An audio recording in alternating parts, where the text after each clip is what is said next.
को नमस्कार। आज हम 10वीं कक्षा में इस ऑनलाइन कक्षा में हिंदी व्याकरण, जिसमें प्रकरण है क्रिया, भाग 1 अध्ययन करेंगे। क्रिया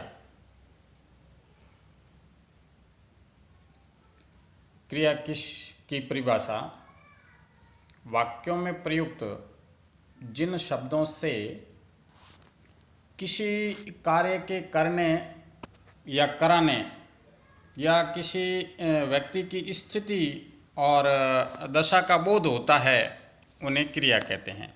जैसे किसी कार्य के होने या करने या कराने, जैसे मोहन पुस्तक पढ़ता है, तो यहाँ मोहन कोई कार्य कर रहा है पुस्तक पढ़ने की, तो वो एक क्रिया है।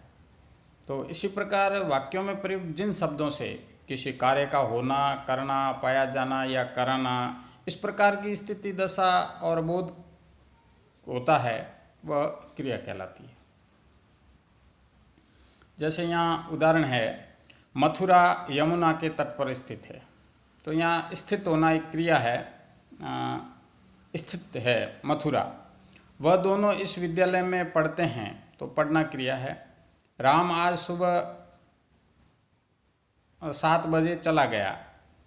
तो उपरोक्त जो वाक्यों में है, जैसे स्थित है, पढ़ते हैं, चला गया है, ये सब क्रिया है। ये शब्द किसी काम या घटना इसका बोध कराते हैं, अतः ये सब क्रियापद है। अब क्रिया के भेद निम्न प्रकार से किए गए हैं। कर्म के आधार पर क्रिया भेद, प्रयोग या रचना के आधार पर क्रिया भेद। तो कर्म के आधार पर क्रिया के 2 भेद किए गए हैं। तो एक तो अकर्मक क्रिया और एक सकर्मक क्रिया। अकर्मक क्रिया वाक्य में प्रयुक्त जिस क्रिया का कर्म नहीं होता है और जो कर्ता तक ही सीमित होती है, अर्थात क्रिया का जो सीधा फल है वो कर्ता पर पड़ता है, तो वहाँ अकर्मक क्रिया होती है। जैसे राधा दौड़ रही है, तो यहाँ दौड़ रही है, तो सीधी दौड़ कौन रही है? जैसे राधा, तो राधा यहाँ कर्ता है, यहाँ कर्म नहीं दिया हुआ है। तो जैसे मोहन पढ़ रहा है, यहाँ पढ़ने की क्रिया तो हो रही है, अब कर्ता क्रिया कर रहा है, लेकिन मोहन पढ़ रहा है। मोहन क्या पढ़ रहा है? कहानी पढ़ रहा है, या कोई कविता पढ़ रहा है, या कोई उपन्यास पढ़ रहा है, या रामायण पढ़ रहा है। तो पढ़ने की क्रिया हो रही है और कर्ता क्रिया कर रहा है, लेकिन उसमें कर्म नहीं है, तो ये अकर्मक क्रिया है। जहाँ कर्म की प्रधानता होती है, जहाँ कर्म नहीं होकर के कर्ता के द्वारा ही जो क्रिया होती है, सीधा क्रिया का फल कर्ता पर पड़ता है। अकर्मक क्रिया के 2 भेद हैं। एक तो पूर्ण अकर्मक क्रिया, और इसमें वाक्य का अर्थ स्पष्ट करने के लिए कर्ता के अतिरिक्त किसी अन्य शब्द की आवश्यकता नहीं होती है। जैसे बालक रो रहा है, सीता जा रही है, लड़की हंस रही है, तो वाक्य का सीधा अर्थ स्पष्ट कर्ता के माध्यम से हो रहा है। हंस कौन रही है? लड़की, तो लड़की कर्ता है, इसमें कर्म की आवश्यकता नहीं है। बालक रो रहा है, रोने की क्रिया हो रही है, बालक कर रहा है, इसमें अन्य अर्थ स्पष्ट करने के लिए कर्ता के अतिरिक्त किसी अन्य की आवश्यकता नहीं होती, तो ये पूर्ण अकर्मक है। अपूर्ण अकर्मक क्रिया होती है जिस क्रिया के वाक्य में प्रयोग किए जाने पर कर्ता के अतिरिक्त किसी अन्य पूरक शब्द की आवश्यकता रहती है, या पूरक शब्द का प्रयोग होने के कारण उसका अर्थ स्पष्ट होता है, वह अपूर्ण अकर्मक क्रिया कही जाती है।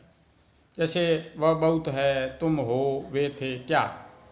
तो इन वाक्यों में क्रिया शब्द नहीं है, तो ये इस प्रकार अपूर्ण अकर्मक क्रिया है।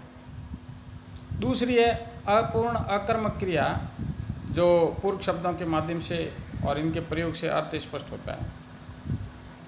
अभ्यास एवं बोध के प्रश्न। क्रिया की परिभाषा लिखिए। तो किसी शब्दों से क्रिया, किसी कार्य का करना, होना, पाया जाना, ये सब जो जिसके अंतर्गत आता है, वो क्रिया की परिभाषा है। क्रिया के कितने भेद किए गए? क्रिया के 2 भेद किए गए, कर्म के आधार पर और प्रयोग और रचना के आधार पर। अपूर्ण अकर्मक क्रिया की परिभाषा। अपूर्ण अकर्मक क्रिया की परिभाषा जिसके माध्यम से अन्य जो पूर्व शब्दों के माध्यम से क्रिया की जानकारी होती है, अपूर्ण अकर्मक क्रिया कहलाती है। गृह कार्य। कर्म के आधार पर क्रिया के कितने भेद किए गए हैं? कर्म के आधार पर क्रिया के 2 भेद किए गए हैं, अकर्मक क्रिया और सकर्मक क्रिया। अभी अपने अकर्मक क्रिया पढ़ी है और अगला जो भाग होगा उसमें सकर्मक क्रिया पढ़ेंगे। शिवांगी पढ़ रही है, तो ये क्रिया के आधार पर कैसा वाक्य है? शिवांगी पढ़ रही है तो अकर्मक है, क्योंकि शिवांगी क्या पढ़ रही है? न्यूज़पेपर, समाचार पत्र पढ़ रही है, या उपन्यास पढ़ रही है, या कहानियाँ पढ़ रही है। तो इसमें क्रिया के साथ कर्म दिया नहीं है, तो क्रिया तो हो रही है, अतः यह अकर्मक है। क्रिया के भेद के आधार पर क्रिया के भेद किस आधार पर किए गए हैं? तो क्रिया के भेद रचना के आधार पर, प्रयोग के आधार पर, और रचना या प्रयोग के आधार पर और कर्म के आधार पर। पूर्ण अकर्मक क्रिया की परिभाषा लिखिए। पूर्ण अकर्मक क्रिया वह क्रिया होती है जिसमें सीधा कर्ता के द्वारा ही उस क्रिया का अर्थ स्पष्ट हो जाता है, उसमें किसी अन्य शब्द की आवश्यकता नहीं रहती है। इस प्रकार आज हमने ये व्याकरण में क्रिया शब्द की परिभाषा और क्रिया के भेद और उसके उदाहरण, फिर क्रिया में किस आधार पर भेद किए गए हैं, जिसमें हमने अकर्मक क्रिया में भी पूर्ण अकर्मक और अपूर्ण अकर्मक क्रिया के भेद स्पष्ट किए हैं। अगले भाग में हम पढ़ेंगे सकर्मक क्रिया। तब तक के लिए नमस्कार, धन्यवाद।